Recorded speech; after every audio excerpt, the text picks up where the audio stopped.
Oke, Shalom kelas 9.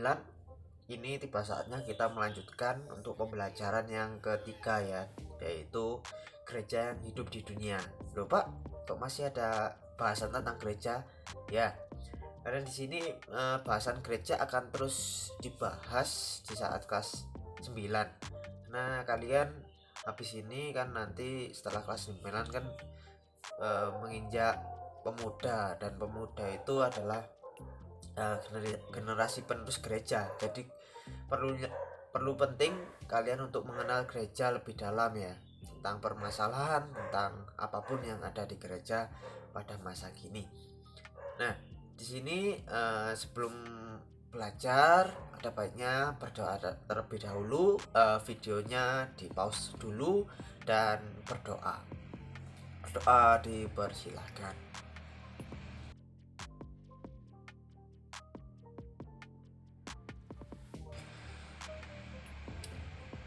Berdoa selesai. Nah, di sini judulnya gereja yang hidup di dunia. Ya Pak, gereja hidup di dunia, masa di surga. Nah, ada sendiri gereja di surga nanti ya. Gereja hidup di dunia juga ada. Tentunya gereja yang hidup di dunia itu adalah kita. Yang kemarin sempat kita bahas bahwa gereja itu bukanlah sebuah gedungnya saja, tapi gereja itu adalah tubuh orang beriman atau orang beriman itu sendiri ya. Jadi kita akan bahas itu sekarang.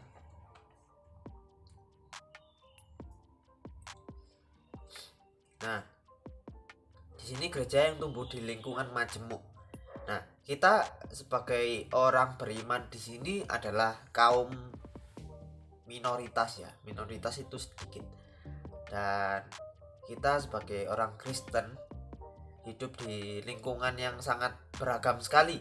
Di Indonesia kita berkumpul dengan orang-orang yang berbeda dari segi suku, eh, kebudayaan, agama, ras, dan lain-lain sebagainya.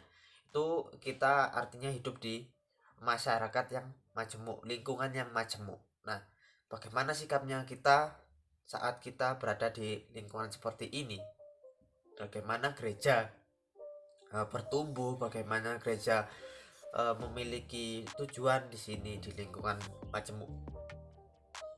Nah, kita sebagai umat Kristen yang hidup di negara yang minoritas beragama Kristen, mungkin terkadang merasa bahwa hal ini cukup menyiksa dan membuat kita tertekan.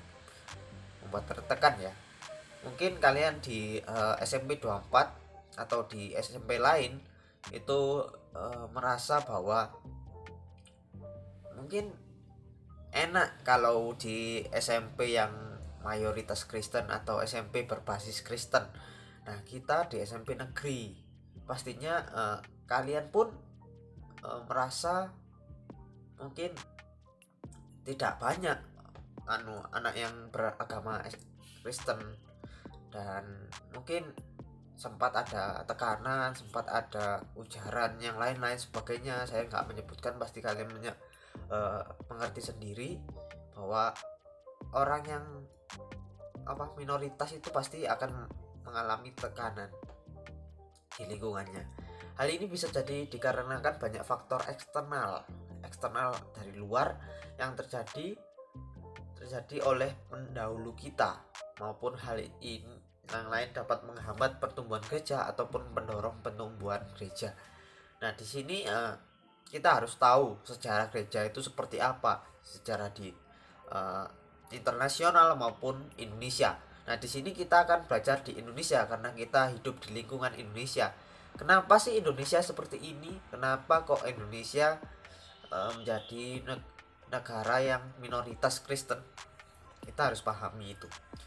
Kita berawal dari sejarah gereja Indonesia. Dalam sejarah gereja Indonesia kamu sudah tahu kekristenan itu dibawa oleh bangsa Belanda, Portugis, dan lain sebagainya. Nah, dan di saat dibawa, kalian sudah mengetahui itu adalah proses kita mengalami penjajahan. Nah, di situ mungkin stigma atau pandangan orang cenderung negatif tentang umat Kristen di lingkungan kita. di Indonesia mungkin merasa oh Kristen itu adalah agama penjajah. Nah, padahal tidak. Padahal itu yang salah adalah penjajahnya yang membawa. Karena ketika Tuhan mengajarkan sebarlah ke seluruh dunia dan kabarkan Injil, itu bukan karena untuk menjajah, tapi untuk menyebarkan kebaikan. Nah, kenapa kok sama menjajah ini? Nah, itu yang salah, yang membawa dengan caranya yang salah. Mungkin dengan awalnya dulu ada paksaan, ada tekanan. Jadi mungkin agama Kristen ini di lingkungan Indonesia ini jadi sedikit berbeda pandangannya. Jadi agak agak gimana ya? Agak menyelentang sedikit ya. Padahal ya ajaran Kristen itu sangat baik, mengajarkan tentang kasih kan. Nah, seperti itu. Jadi pandangan gereja di Indonesia sejarahnya seperti itu. Sedikitnya orang Kristen di Indonesia minoritas. Nah, akibat sedikitnya orang Kristen di Indonesia ini sedikit susah untuk berkembang ya. Bertumbuh juga susah. Karena biasanya adanya penolakan, adanya diskriminasi dan lain sebagainya, itu yang membuat mungkin gereja sulit bertumbuh, menghambat. Bahkan gereja yang apa ya, kalau kamu tahu di Indonesia itu sangat sulit untuk membangun sebuah gedung gereja atau komunitas gereja ya, harus ada tanda tangan 60 KK dan lain sebagainya. Nah, dan itu sedikit menghambat orang Kristen untuk bertumbuh. Nah, jadi itu sedikit problemnya kita sebagai minoritas. Adanya provokasi negatif dari mayoritas. Nah, ini seringkali kita dapatkan ya. Mungkin ada counter attack atau lain sebagainya yang tidak menyukai Kristen, seperti Zakir Naik dan lain sebagainya, pengikutnya dan lain sebagainya. Nah, itu kalau kita pahami bahwa orang Kristen ini merasa terpojokkan atau merasa mendapatkan stigma negatif. Jadi di situ mungkin dari situ juga akan menghambat pertumbuhan gereja dan menghambat rasa gimana ya, rasa kurang percaya diri di lingkungan gereja itu ya. Jadi seperti itu. Mungkin bahasan ini banyak negatifnya ya, tapi kamu harus tahu bagaimana gereja itu di lingkungan dan seharusnya nanti bagaimana gitu ya. Maaf, gak kelihatan. Fanatisme iman. Nah, di sini fanatisme iman ini dari dalam ya. Fanatisme iman kita itu bagaimana? Mungkin kita yang terlalu banyak ditekan di lingkungan, mungkin ini merasa fanatis atau terlalu benar, merasa benar sendiri, ataukah merasa agama saya itu terlalu dikekang dan saya harus membalas dan sebagainya. Tidak sedikit juga orang yang seperti itu. Jadi itu dapat menghambat gereja dari dalam, dari tubuhnya sendiri. Jadi seperti itu.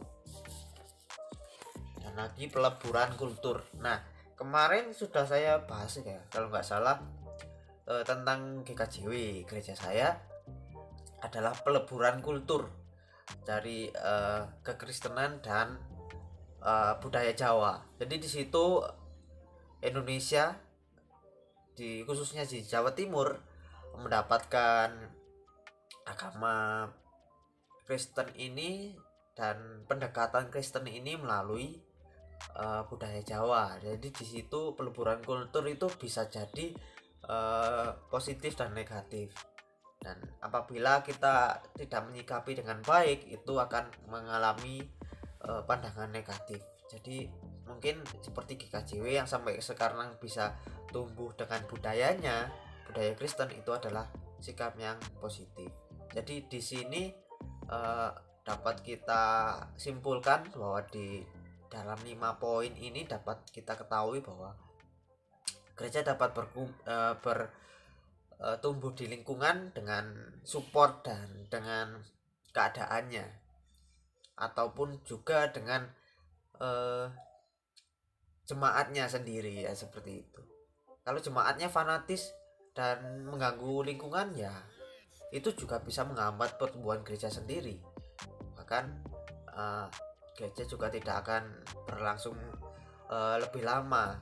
Jadi di sini kebanyakan gereja berpecah itu ya seperti itu.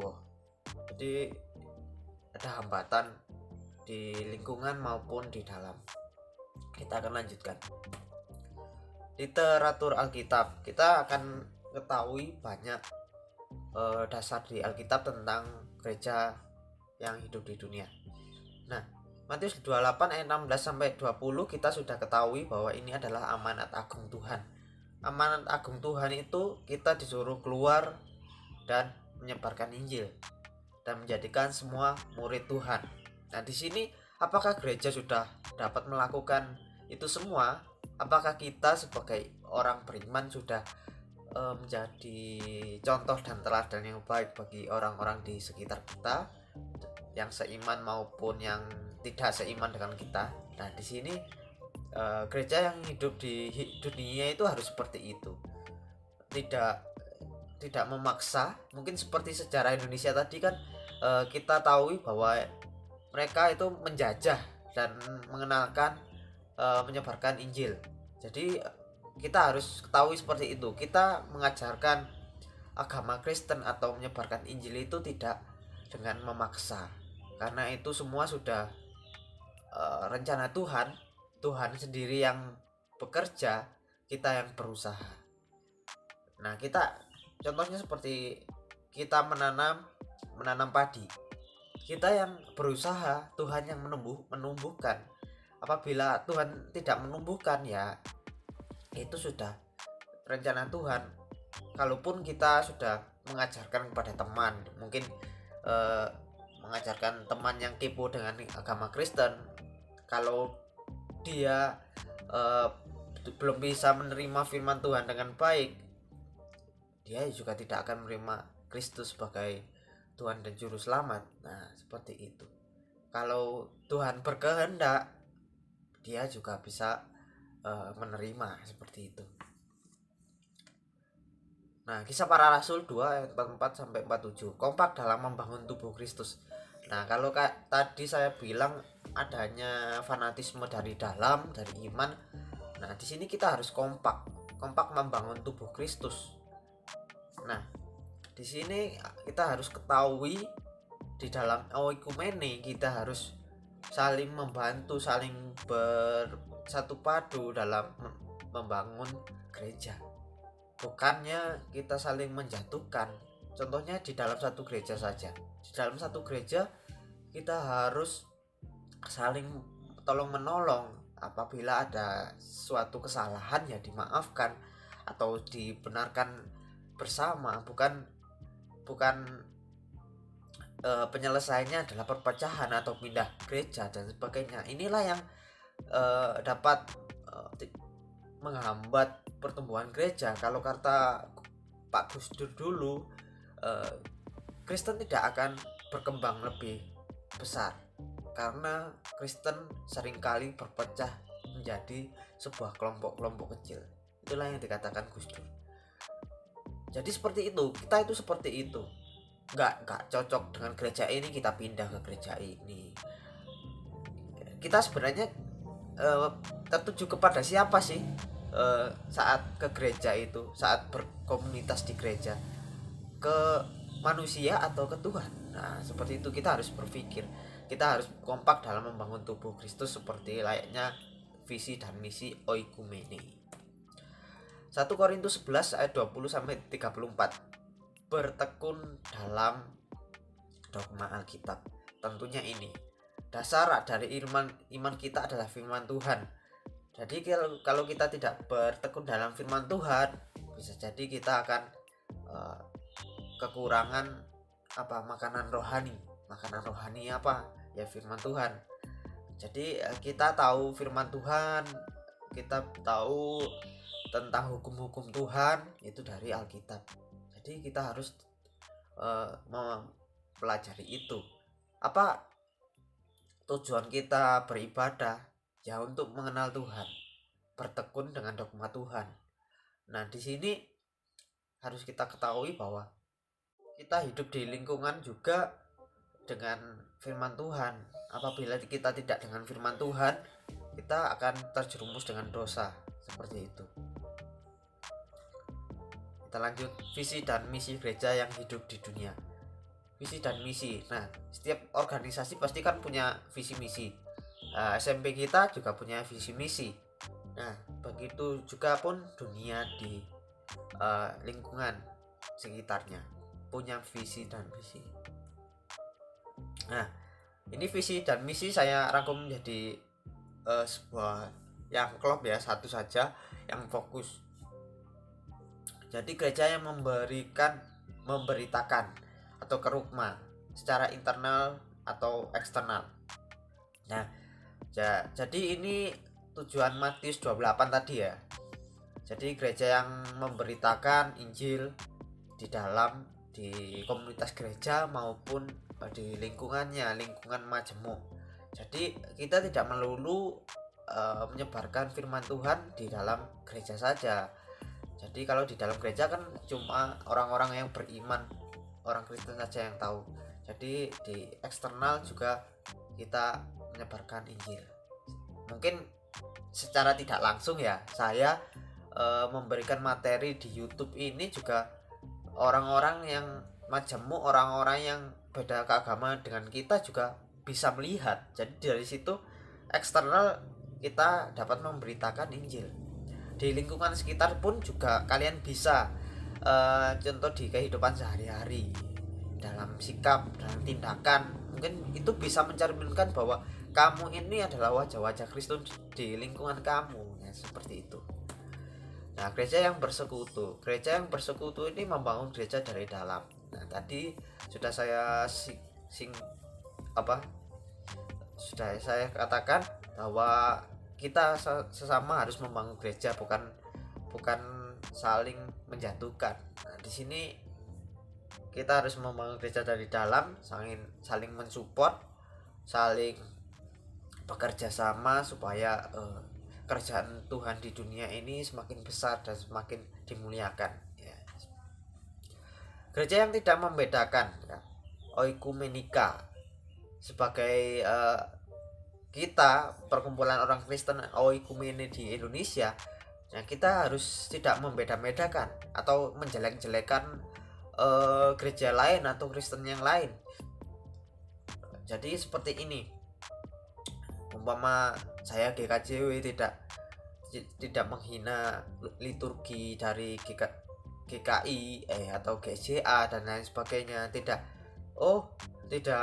ngerasani, tidak menghina, tidak menjatuhkan yang gereja yang lain, tapi saling mensupport, padahal kita adalah satu tubuh yang sama dalam membangun sebuah komunitas gereja di Indonesia ini. Jadi kita harus saling mensupport ya. Kalau kita mungkin di SMP kita pun kita ada teman-teman yang gerejanya berbeda kan. Jadi di situ kita juga bisa bersama-sama ibadah. Kita bisa memuji Tuhan bersama, kan enak, saling rukun, saling damai sebagainya. Nah, ini sudah tugas ya. Jadi kalau tadi saya menyampaikan materi kurang dipahami, bisa ditanyakan lagi di kolom komentar atau di grup yang sudah saya sediakan ya. Jadi di sini kita ada tugas, kalian mencari tugas gereja yang ada di dunia. Jadi tugasnya ada 5 ya: kerigma, diakonia, koinonia, liturgia, marturia. Jadi di sini kalian mencari maknanya dan mencari apa tugasnya masing-masing. Bentuk nyatanya apa? Kerigma itu apa tugasnya, apa marturia apa gitu ya, masing-masing 2. Oke, demikian tugas 1. Semangat mengerjakan dan Tuhan Yesus memberkati kita semua.